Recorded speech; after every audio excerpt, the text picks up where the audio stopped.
Hello மக்களே, இன்றைக்கி நம்ம பார்க்க போகிற வீடியோ என்ன அப்படின்னு பார்த்தீங்கன்னா, கேப்டன் அமெரிக்காவுக்கும் கேப்டன் ஹைட்ராக்கும் சண்டை நடந்தால் என்னாகும், ரெண்டு பேரில் யார் பவர்ஃபுல் அப்படின்றத இந்த வீடியோவில் பார்க்க போகிறோம். ஸோ கேப்டன் அமெரிக்காவை பற்றி நம்ம எல்லாருக்குமே தெரியும். அவரோட ஆரிஜினை பற்றி நம்ம டீட்டெயிலாக பேசி டைம் வேஸ்ட் பண்ண தேவையில்லை. ஏன்னா எல்லாருக்குமே கேப்டன் அமெரிக்காவோட ஆரிஜின் என்ன அப்படின்றது தெரியும். ஸோ நம்ம ஸ்ட்ரெயிட்டாக கேப்டன் ஹைட்ரா கிட்ட போயிடலாம். ஸோ கேப்டன் ஹைட்ரா அப்படின்னு சொல்ல போகிறவர் H61311 அப்படின்னு சொல்ல போகிற ஒரு ஆல்டர்னேட் யூனிவர்ஸில் உருவாக்கப்பட்ட கேப்டன் அமெரிக்கா தான் இந்த கேப்டன் ஹைட்ரா. காஸ்மிக் கியூப் அப்படின்னு சொல்ல போகிற ஒருத்தர், அதாவது கோபிக் அப்படின்னு சொல்ல போகிற ஒருத்தருடைய ஆல்டர்னேட் டைம்லைனில் தான் இவர் உருவாக்கப்பட்டிருக்காரு. ஸோ இவர் பிறந்ததுலேருந்தே ஹைட்ரா கீழே தான் வளர்றாரு அப்படின்றதுனால இவரோட மைண்ட் பிறந்ததுலேருந்தே கரெக்டாக இருக்குது. ஸோ அதுக்கப்புறமா இவரும் சூப்பர் சோல்ஜர் சீரமை இன்டேக் பண்ணியிருக்காரு. அவருடைய அந்த பவர்ஸை கெயின் பண்ணியிருக்காரு. ஸோ இவரும் ஹைட்ரா கீழே நிறைய ட்ரைனிங் எடுத்ததுனால நிறைய டெரரிஸ்ட் ஆக்டிவிட்டீஸ்லாம் இவர் ஈடுபட்டிருக்காரு. நிறைய அண்டர் கிரவுண்ட் வெப்பன்ஸ்லாம் இவர் ஹேண்டில் பண்ணியிருக்காரு. இவரும் ஒரு மாஸ்டர் டாக்டிஷியன் தான், மாஸ்டர் ஸ்ட்ராட்டஜிஸ்ட் தான், இவரும் ஒரு மாஸ்டர் காம்பேட்டன் தான். ஸோ இவராலும் செம்மையாக சண்டை போட முடியும், செம்மையாக யோசிக்க முடியும். பட் எல்லாமே ஒரு ஈவில் வேலை. ஸோ கேப்டன் அமெரிக்காவுக்கும் இவருக்கும் சண்டை நடந்தால் என்னாகும்?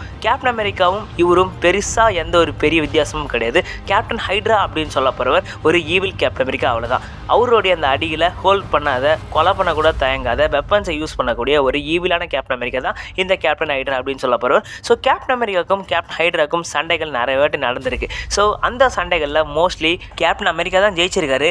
பட் அது எல்லாமே பிளாட் ஆர்மஸ் தான். ஏன்னா கேப்டன் ஹைட்ராவாலையும் ஜெயிக்க முடியும். ஏன்னா கேப்டன் ஹைட்ரா அப்படின்னு சொல்ல போகிறவர் அவர் கையில் ஷீல்டு மட்டும் கிடையாது, அவர் நிறைய அண்டர் கிரவுண்ட் வெப்பன்ஸும் யூஸ் பண்ணக்கூடிய நபர். ஸோ அவர் நினச்சா அசால்ட்டாகவே நம்ம கேப்டன் அமெரிக்காவை கொல்ல முடியும். ஸோ கேப்டன் அமெரிக்கா செம்ம டியூரபிளான ஒரு ஆள் தான். கேப்டன் அமெரிக்கா காமிக்ஸில் எந்த அளவுக்கு டியூரபிளான ஒரு ஆள் அப்படின்னு பார்த்தீங்கன்னா, ஜெகநாத்தோட அடியை தாங்கியிருக்காரு, ஹல்கோட அடியை தாங்கியிருக்காரு, ஈவன் அபாமினேஷனோட அடியை கூட பல வாட்டி தாங்கி கீழே விழுந்து செம்ம டியூரபிளாக திரும்பி எழுந்து நின்று இருக்காரு. ஸோ செம்ம டியூரபிளான ஒருத்தர் தான். ஸோ கண்டிப்பாக கேப்டன் அமெரிக்காவில் இந்த கேப்டன் ஹைட்ராவை அடிக்க முடியும். ஏன்னா அவர் தான் அது.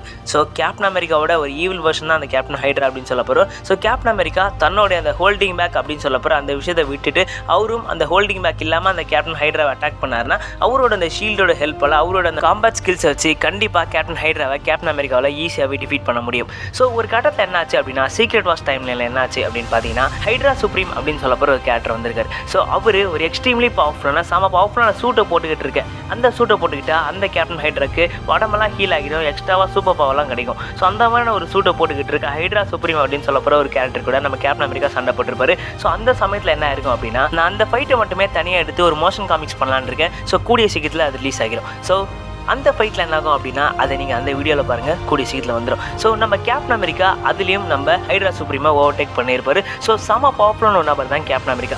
அவர் பல பேர் கூட சண்டை போட்டிருக்காரு, பல வார் எக்ஸ்பீரியன்ஸ் இருக்குது. நம்ம ஹைட்ரா அப்படின்ற அந்த பேரை மொத்தமாக வெறுக்கக்கூடிய ஒரு நபர் தான் இந்த கேப்டன் அமெரிக்கா. ஸோ கேப்டன் அமெரிக்காவுக்கும் கேப்டன் ஹைட்ராக்கும் நடக்க போகிற சண்டையில் கேப்டன் அமெரிக்கா தன்னுடைய அந்த ஹோல்டிங் பேக் அப்படின்ற அந்த விஷயத்தை விட்டுட்டாருன்னா கண்டிப்பாக கேப்டன் ஹைட்ராவை அவரால் ஈஸியாக டிஃபீட் பண்ண முடியும். ஏன்னா captain America and captain hydra both are equal but opposite, அவ்வளோதாங்க. ஸோ ரெண்டு பேருக்கும் ஜெயிக்கிறதுக்கான வாய்ப்புகள் நிறையவே இருக்குது. கேப்டன் ஹைட்ரா அவரோட இந்த டெக்னிக்ஸை யூஸ் பண்ணி தூரத்துலேருந்தே நம்ம கேப்டன் அமெரிக்காவை ஸ்னைப்பர் வச்சு கொள்ளலாம், இல்லை கன்ஸை வச்சு கொள்ளலாம்.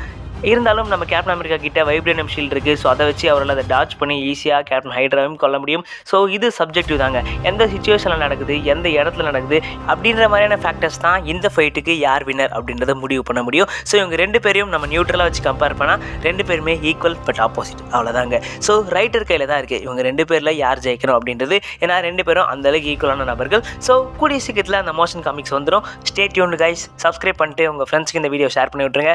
நான் உங்களை அடுத்த வீடியோ மீட் பண்ணுறேன். அது வரைக்கும் டாட்டா, பாய் பாய்.